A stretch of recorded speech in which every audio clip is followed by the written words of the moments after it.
terapeuta en biodescodificación. Como todos los martes, aquí cuando comienza la madrugada en el aire de FM Milenio.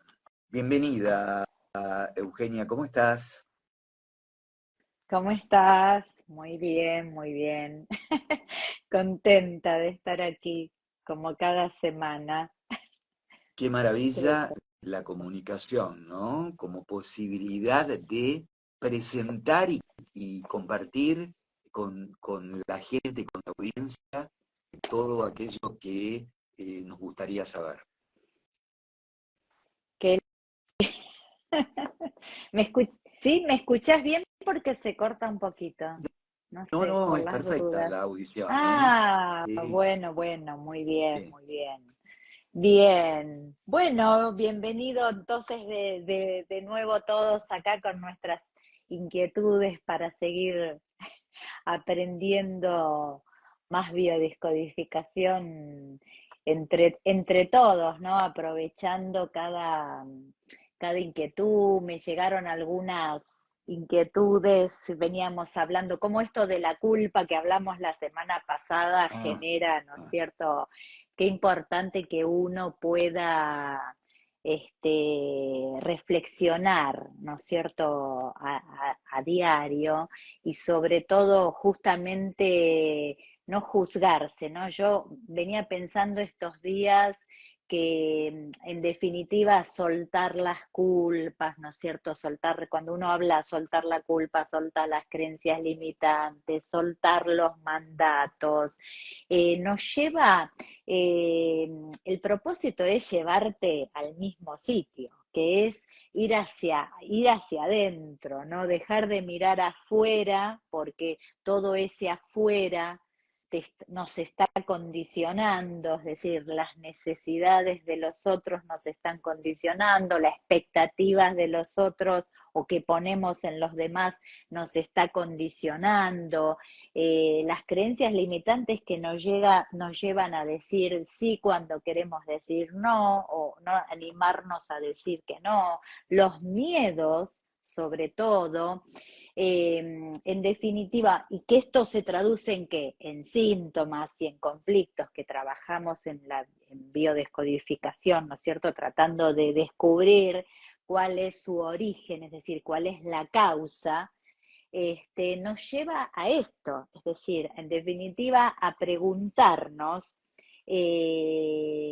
dónde no nos estamos mirando, dónde no nos estamos escuchando, y sobre todo, porque empezamos a hablar de culpa, ¿no? Es decir, ¿dónde nos estamos juzgando?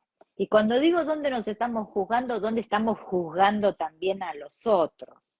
Porque muchas veces, o la mayoría de las situaciones que nos ocurren, aparece un conflicto, aparece un síntoma, lo que uno observa es que la mayoría se queda en la queja, se queda en la victimización, ¿no? Se queda en la culpa, trata de culpar a alguien ahí afuera, y esto no nos conduce a nada bueno. Esto lo único que hace es agravar un síntoma o que un síntoma se transforme en crónico o agravar o multiplicar nuestros conflictos. Entonces, es muy importante la actitud, es decir, ¿qué quiero decir con la actitud? ¿Qué es lo que hacemos? ¿Qué elegimos hacer frente al síntoma, frente al conflicto? Es decir, en primer lugar, el síntoma te está hablando, o el conflicto también, ¿no? Te está hablando de dónde no te estás mirando, dónde no te estás escuchando, dónde no te estás atendiendo. Es decir, eh, aparece el sí, verlo como a cada uno le resuene para minimizar el dolor, para salir de la urgencia, de la molestia, lo que sea. No olvidarnos de que la sanación es integral, porque no alcanza con ir a atender el efecto.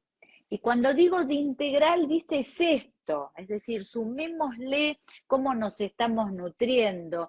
si estamos haciendo ejercicio, cómo estamos gestionando nuestras emociones, si tomamos conciencia de cuáles son nuestros miedos, si buscamos ayuda, si buscamos guía, y preguntarnos si nos estamos juzgando, ¿no? Porque más que juzgarnos, es decir, el juzgar solo nos va a aumentar el sufrimiento. Entonces, empezar a ensayar esto de salir del juicio y colocarnos en un rol de observador.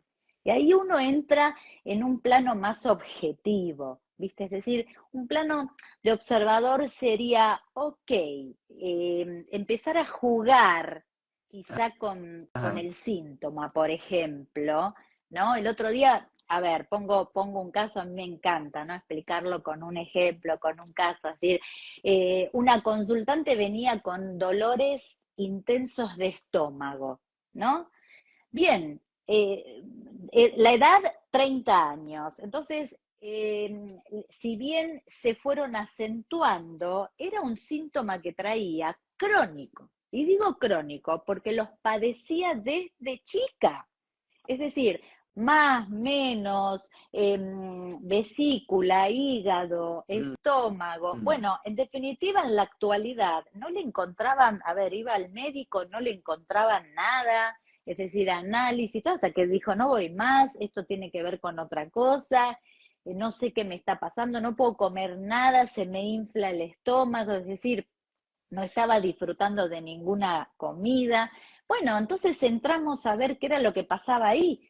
Entonces, a ver, ¿por qué decía esto de jugar? Porque esto voy a hablar de un ejercicio que usamos que lo podemos usar todos, ¿no? Cuando no sabemos bien dónde arrancó el síntoma, ¿no? Es Entonces, un claro, ejercicio de cuando biodescodificación. sí, se utiliza en sesión y uno lo puede usar en la vida cotidiana cuando tiene un síntoma. ¿Qué es Claro. esto de, bueno, en el caso de la sesión, como yo entro a preguntar y no había, si bien uno lo trae al presente, el síntoma o el conflicto, puede venir de muy atrás. Entonces, cuando vos entras a preguntar desde cuándo, y no sé, hace un montón, y bueno, pero ¿cuándo se te acentuó? Y el fin de pasado que me fui, me hice una escapada, dice, con su pareja, y entonces, claro, el síntoma aparece cuando uno entra en fase de solución, se había como relajado del estrés cotidiano y había aparecido el síntoma. Pero lo cierto es que no había un dato concreto ligado a alguna circunstancia de estrés reciente, digamos, ¿no? Porque todo parecía normal.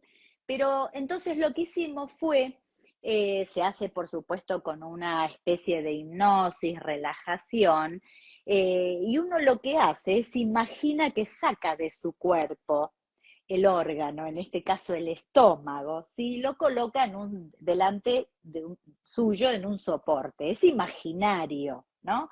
Pero como el cerebro no distingue entre lo real e imaginario, esto es fantástico. Claro. Entonces, en vez de quedarnos ahí en la queja, ay, me duele, ay, no sé qué hacer, bueno, hagamos este ejercicio. Entonces, uno coloca y entonces empieza a observar el órgano que está ahí adelante nuestro y le puede empezar a preguntar, es decir, a ver qué sensaciones cómo se ve, ¿no es cierto? Yo le preguntaba, ¿cómo se ve? ¿Cómo lo veía perfecto, o sea, sin ninguna, en apariencia normal, se lo veía bien, le digo, ¿hay sensación de dolor? No. ¿Hay algún malestar? No.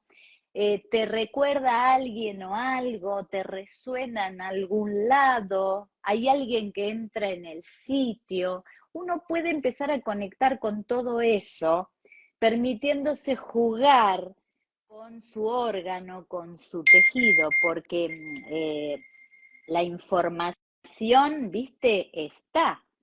Entonces de golpe me dice, desde chica me duele el estómago. Me dice, en casa siempre era un tema la comida. Y le digo, ah, ok, ¿qué pasó?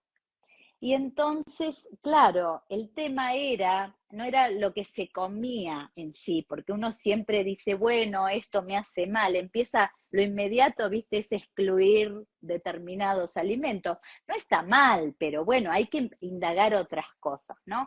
El tema era el contexto donde se comía. Es decir, siempre había discusiones entre los padres. Entonces, el momento de la comida, ¿no? Familiar, podríamos decir, no era un momento de disfrute, no era un momento placentero. Entonces, ella de muy chica había quedado sin poder digerir, ¿cierto? Esas discusiones entre sus padres. Y además también pudo tomar conciencia de que a veces estaban comiendo con sus hermanos y su mamá y su padre llegaba ebrio. Eso tampoco lo había podido digerir.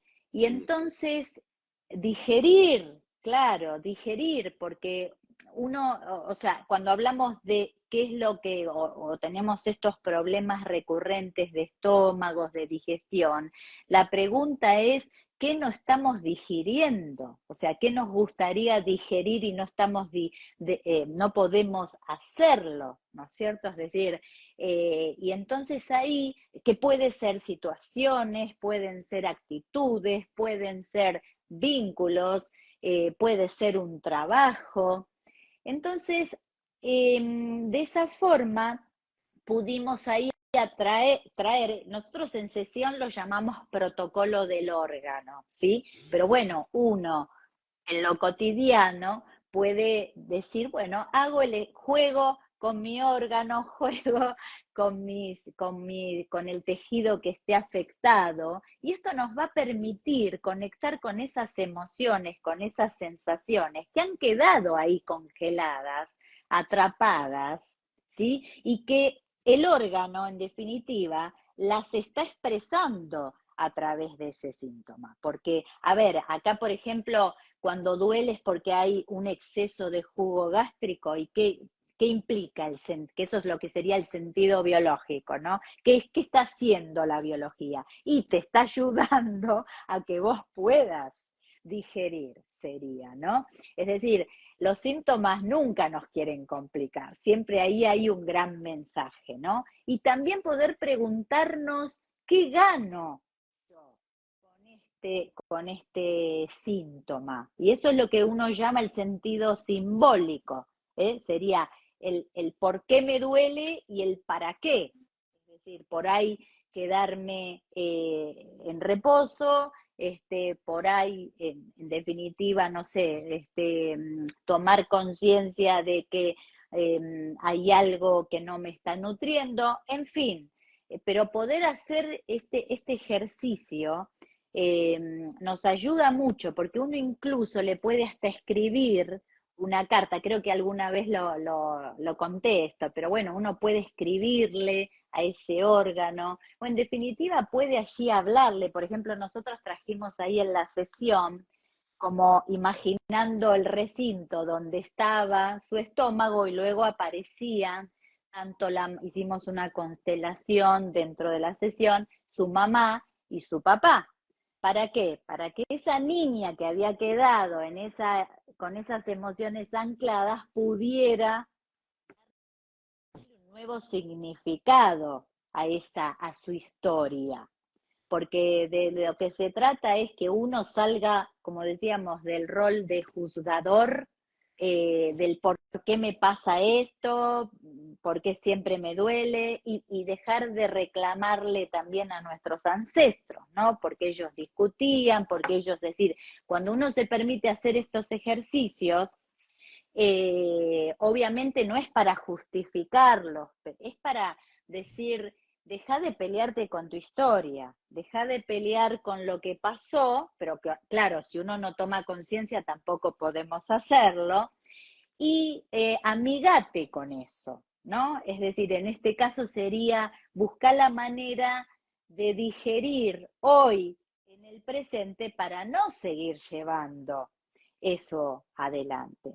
Entonces, lo que uno ve en todos estos casos es que siempre hay, sobre todo hay juicios de los cuales, Roberto, es muy importante que aprendamos a corrernos de ese lugar del juicio y nos enfoquemos en este proceso de sanación integral, en la gestión de emociones, que sobre todo sería gestionar los miedos, porque a ver, cuando uno habla de estas emociones ancladas, la que prevalece siempre es el miedo, porque detrás de una persona enojada hay miedo, detrás de una persona angustiada hay miedo, y yo lo que veo, los miedos más característicos, sí, ¿me ibas a decir algo? Ah, Sí, y detrás de una persona relajada hay amor.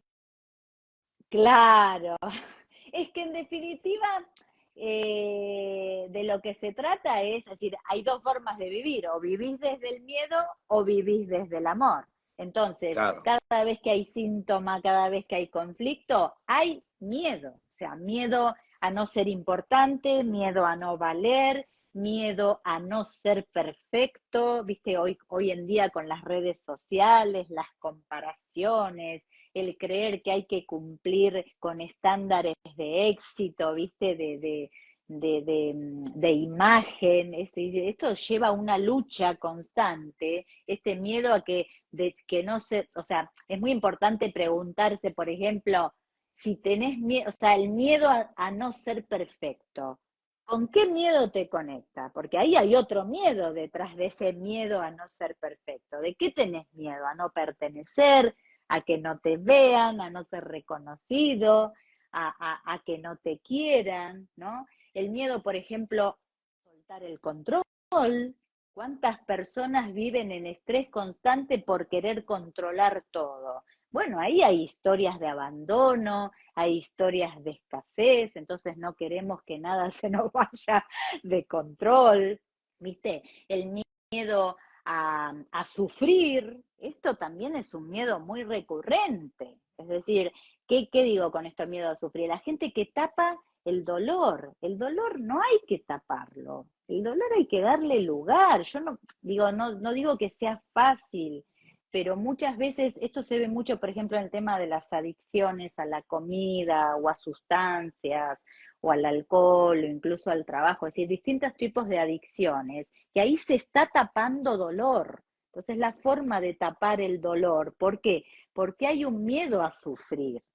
Entonces se evita, pero claro, lo que rechazamos de alguna manera se va a intentar colar. Miedo Entonces a es muy sufrir y importante, angustia oral a la vez. claro, exacto, por eso reemplazamos con la comida, ¿no es cierto? Por eso es O tan con bueno la hacer bebida, o con radio, la... Eugenia. Es buenísimo, claro, contanos vos, a ver, No, los dos podemos contanos contar. contanos las Y ventajas de hacer creo que la radio mayor, para nuestra la salud. mayor sí, la mayor ventaja es poder expresar en tiempo real lo que uno va sintiendo. Exactamente, porque una cosa es, o sea, es tan importante el poder sentir las emociones como el poder expresarla. Muchas uno siente las emociones, pero tiene dificultades para expresarlas. Entonces no alcanza a consentirlas. Ojo, consentirlas ya es un montón, ¿eh? Porque si no sentimos, ahí ya estamos en algún tema complejo, hablando de psicopatía, Sí, pero que bueno, puede ser de entonces, insensibilidad o de negación. claro, exactamente. Entonces, lo importante es, si no podemos, si siempre tenemos los recursos de alguna manera, pero si sentimos que no tenemos los recursos para poder expresarla, busquemos guía. Lo importante es siempre poder poner, y ahí para poder expresarlo justamente hay que soltar el miedo, ¿no? ¿No? Miedo al que dirán, miedo a qué van a opinar, qué van a decir, miedo al juicio, miedo a la imagen. Siempre hay alguna forma de expresar que a uno lo haga sentir bien, en bienestar, y produce alivio, ¿viste? Porque no te quedás con esas ganas, tanto lo bueno como lo no tan bueno. Lo importante es que no sea desde este lugar de juicio, de crítica, sino desde el cuidado, ¿viste? Desde el amor, desde la aceptación, desde la Y hoy has logrado, libertad. de la libertad fundamental, y hoy has logrado eh, expresar desde la manera más plena, primero desde tu vestimenta, Ah, vestida gracias. de rojo, es un poco como marcar, ¿no? Un hito, una referencia. Ajá, Y como no estamos en España, no hay problema, no hay toros, así que estás a salvo, estás a salvo. claro, Eh, exacto. Permíteme contarle a la gente que se comunique con vos para sanar, para pasar un buen momento en un diálogo íntimo de profesional, de terapeuta a Gracias. consultante. El WhatsApp de contacto de Eugenia es, ¿estás en el exterior? Bueno, mira, agenda el prefijo país, ciudad, es más 549, y después 11 56 55 10 56. Y el en Instagram, ¿no? Euge Biodescodifica. Euge, gracias. Por favor. Gracias a ustedes, gracias a todos los que se conectaron, gracias a la radio, a los que nos escuchen esta noche. Y bueno, gracias a vos, Roberto, por tu calidez de siempre. Un abrazo grande. Un abrazo y te esperamos la semana que viene. Dale. Gracias, gracias. Sí. Eugenia Slave, terapeuta en biodescodificación, aquí en Despertándote en tu sueño, 15ª temporada en el aire de FM Milenio. Mm.